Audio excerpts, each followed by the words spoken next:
అందరికీ నమస్తే. ఆంధ్రప్రభకి స్వాగతం. నేను మీ సంతోషి. ప్రస్తుతం మన ఆంధ్రప్రభ స్టూడియోలో శేఖర్ బాషా గారు ఉన్నారు. నమస్తే సార్.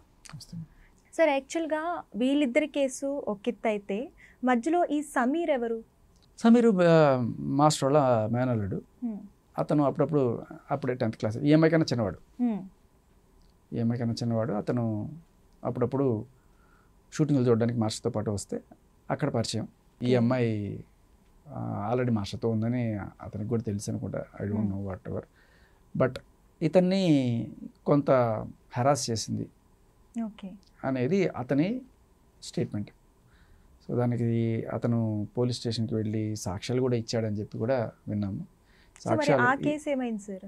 ఆ కేసు తీసుకోలేదు అన్నట్టుగా తెలిసింది. ఎందుకోసం అసలు తీసుకోలేదు కేసు అంటే అగైన్ మరి ఈవిడ వెనకాల పెద్దవాళ్ళు ఎవరు లేరని ఈవిడ చెప్తుంది. వాళ్ళు ఏమంటారంటే పెద్దవాళ్ళు ఉన్నారు, వాళ్ళు ఏదో ఇన్ఫ్లుయెన్స్ చేసి ఉంటారు. ఎందుకంటే అల్లు అర్జున్ మీకోసం ట్వీట్ చేశారు కదా అని చెప్పి ఈవిడ అడుగుతారు ఇంటర్వ్యూలో. అబ్బాయి నా కోసం అంటే ఇంటర్వ్యూకి ఎందుకు వచ్చారనే విషయానికి కూడా ఇంకొక క్లారిటీ ఉంటుంది. ఓకే. సో ఇంకోటి కూడా ఉంది, అసలు సుకుమార్ గారు అల్లు అర్జున్ గారు ఈవిడికి సపోర్ట్ చేస్తున్నారని చెప్పేసి వార్తలు వస్తున్నాయి. ఇందులో ఎంతవరకు నిజం ఉంది? అసలు నిజంగా వాళ్ళు సపోర్ట్ చేస్తున్నారు అంటే వాళ్ళు అనేది అది వాళ్ళు ఉన్నారు కాబట్టి వాళ్ళు ఏదో ఇన్ఫ్లుయెన్స్ చేసి ఈ కేసు తీసుకోకుండా చేశారు, లేకపోతే అబ్బాయి పెట్టే కేసు కూడా కేసు అయ్యి ఉండేది అనేది.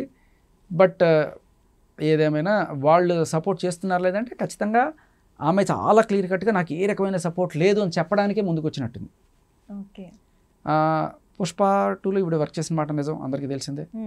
ఆ టైంలోనే ఈయన మాస్టర్ వచ్చి గొడవ చేశారనే విషయం పాష్ కమిటీ నిర్ధారణలో తేలింది. సరే, అది నేను క్లియర్ కట్గా వాళ్ళని ఎంక్వైరీ చేసినప్పుడు వాళ్ళు నాకు చెప్పింది ఏంటంటే ఇది సెక్షువల్ హెరాస్మెంట్, నార్మల్ హెరాస్మెంట్ అంటే నార్మల్ హెరాస్మెంట్ అంటే కొట్టారా తిట్టారంటే ఓన్లీ తిట్టారు, అంతవరకే కంక్లూడ్ చేశారు వాళ్ళు. అందుకనే వర్క్ ప్లేస్లో తిట్టి ఆ అమ్మాయిని చేయడం వల్ల ఆ అమ్మాయి మనస్తాపానికి గురైంది, ఇలాంటివి చేయకూడదు వర్క్ ప్లేస్లో అని చెప్పి ఆయన్ని ప్రెసిడెంట్షిప్ నుంచి తొలగించారనే తీర్పు. సో ఈ పుష్ప 2లో మొత్తం కథ స్టార్ట్ అయింది. ఈ అమ్మాయి అక్కడ వర్క్ చేయడం, మాస్టర్ అక్కడికి వెళ్ళాం, సరే వాళ్ళిద్దరి మధ్య ఏదో గొడవ జరిగింది అనుకుందాం. అయితే తర్వాత ముందో మరి ఈ జరుగుతున్న టైంలో సుకుమార్ గారు ఈవిడ్ని మాస్టర్ గారి సుమలత గారిని ముగ్గురిని పిలిచి కూర్చోబెట్టి ఒక చిన్న మధ్యస్థం చేయడానికి ట్రై చేశారు అన్నట్టుగా కొన్ని వార్తలు నేను విన్నాను. సెటిల్మెంట్ చేయడానికి చూసాను. దాంట్లో ఏం చెప్పారంటే, ఎందుకమ్మా మాస్టర్ ఆల్రెడీ పిల్లలు ఉన్నారు, ఆయన వదిలేసి నీ మాట నువ్వు చూసుకుని నీ కెరీర్కి ఏం డోకా లేదు కదా, ఇస్తున్నాం కదా ఇక్కడ.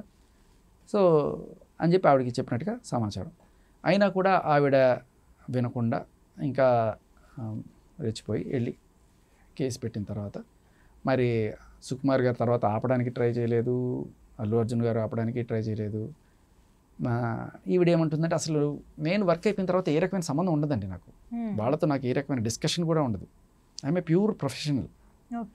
అక్కడ వర్క్ అయిపోయిన తర్వాత నేను నా పని నేను చూసుకుంటాను, వాళ్ళకి అసలు నాకు ఏ సంబంధం లేదు అని చెప్తుంది. అంటే ఈ ఇష్యూ బయటికి రాకముందే ఇండస్ట్రీలో తెలుసు అంటారా? ఇండస్ట్రీలో అందరికీ తెలుసు. బట్ బేసికలీ ఏంటంటే ఇప్పుడు కొన్నిసార్లు ఇప్పుడు సెల్ఫ్ రెస్పెక్ట్ అంటారు కదమ్మా. జనరల్గా ఎలా ఉంటుందంటే రిజెక్షన్ని అబ్బాయిలు తీసుకున్నంత ఈజీగా అమ్మాయిలు తీసుకోలేరు. మీకు ఐడియా ఉంటుంది. ఒక అబ్బాయి ఎవరైనా అమ్మాయికి వెళ్ళి ప్రపోజ్ చేస్తే చెప్పవరా అని చెప్పి తిట్టినా, నాకు నువ్వు అంటే ఇష్టం లేదు నైస్గా చెప్పినా, కొన్ని చెప్పుతో కట్టినా, ఇవన్నీ కూడా మనకి తరతరాలుగా సినిమాల్లో అలవాటైపోయిన సీన్లు. సరే, అబ్బాయి అంటే కుక్కలా తిరుగు, అమ్మాయిల చుట్టూ 4 సార్లు తిరగాలి, ప్రపోజ్ చేయాలి, తర్వాత వాడు నువ్వు అన్నాచి అన్నతూ అన్న ఉడుచుకొని పోవాలి అనే టైప్లో మనల్ని తయారు చేశారు. అదే ఒక అమ్మాయి ఒక అబ్బాయిని అడిగితే అబ్బాయి కనుక నో అంటే చాలామంది తట్టుకోలేరు. అమ్మాయి అడిగితే ఏంట్రా నీకు అంత ఇది, నా అంతటి నేనుగా వచ్చి అడుగుతుంది, నీకు కలిసా నేను ఎంత అందగత్తని నేను అంత ఇది. సో బేసికలీ ఇక్కడ ఏంటంటే దీన్ని సెల్ఫ్ రెస్పెక్ట్ అనుకోవాలా, ఈగో అనుకోవాలా. సో అబ్బాయిలకి సెల్ఫ్ రెస్పెక్ట్ ఉండకూడదు అంటే దాని అర్థం ఇదే, అమ్మాయిలకి సెల్ఫ్ రెస్పెక్ట్ ఉండాలంటే ఇదే. బట్ వాట్ ఎవర్, ఆవిడ ఈగో హర్ట్ అయింది. ఎందుకంటే మాస్టర్ పెళ్లి చేసుకోవడానికి నిరాకరించారు. కొన్నిసార్లు ఇది కూడా ఉంటుంది, తిరిగి నన్నాళ్ళు తిరిగి ఇప్పుడు పెళ్ళి అడిగితే నువ్వు వద్దంటావా, నువ్వు వాడుకొని వదిలేసావు అయినా మాటలు వస్తాయి. అదే కనుక అమ్మాయి చేసింది అనుకోండి, మాస్టర్ ఇష్టపడి మనం పెళ్లి చేసుకుందాం అని అన్నారు అనుకోండి, వద్దంటే నో అంటే నో అంట, అమ్మాయి నో అంటే నో అంట, అంతటితో ఆపేయాలంట. అబ్బాయి నో అంటే మాత్రం నో కాదంట. ఒరే నువ్వు నన్ను వాడుకున్నావు, నన్ను ఇది చేసావు, నా జీవితం నాశనం చేసావు అని చెప్పి వాడి మీద కేసులు కూడా పెట్టచ్చు. మన చట్టాలు కూడా అదే చెప్తున్నాయి. 493 యాక్ట్ ఏంటంటే అమ్మాయి కనుక నో అంటే నో మూసుకొని వెళ్ళిపోవాలంట. నో అంటే నో. అబ్బాయి నో అంటే ఈ అమ్మాయి కేసు పెట్టచ్చంట. 493 ప్రకారం వాడికి 10 ఏళ్ళు జైలు శిక్ష అంట. ఇంత దారుణంగా ఉన్నాయి చూడండి చట్టాలు. వాడికి మనసు ఉండదు, వాడికి సెల్ఫ్ రెస్పెక్ట్ ఉండదు, వాడికి ఏదైనా ఆత్మహత్య చేసుకుంటే అమ్మాయి ఒక మాట అంటుంది, ఏమి a girl can commit suicide, a girl can go into depression, ఇవన్నీ మాట్లాడుతుంది ఆమె. Only a girl. మీకు కనబడట్లేదు. ఒక సెన్సెస్ తీసుకుంటే స్టాటిస్టిక్స్ ఆడవాళ్ళకన్నా మగవాళ్ళ ఆత్మహత్యలు 10% ఎక్కువ ఉన్నాయి. ఓకే. సో సూసైడ్ చేసుకుంటా అని చెప్పేవాళ్ళు, ఆత్మహత్య ప్రయత్నాలు చేసేవాళ్ళు ఆడవాళ్ళు ఎక్కువ ఉన్నారట, చేసుకునేవాళ్ళు మగవాళ్ళు ఎక్కువ ఉన్నారట. బట్ వాట్ ఎవర్ రీజన్, ఈ గర్ల్ ఓన్లీ గర్ల్ కాదు, గర్ల్ అయినా మగాడైనా మనసే. అది విరిగితే ఎవరైనా ఆత్మహత్య చేసుకుంటారు. ఆ అబ్బాయిని చిన్నపిల్లాడు, ఈ అమ్మాయి కన్నా చిన్నపిల్లాడు అబ్బాయి, ఆ అబ్బాయిని పోక్ చేస్తుంది ఇంటర్వ్యూలో.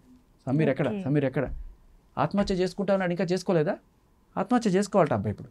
సో థ్యాంక్ యూ సార్, మంచి ఇన్ఫర్మేషన్ ఇచ్చారు, మీ విలువైన సమయాన్ని మా కోసం వెచ్చించి.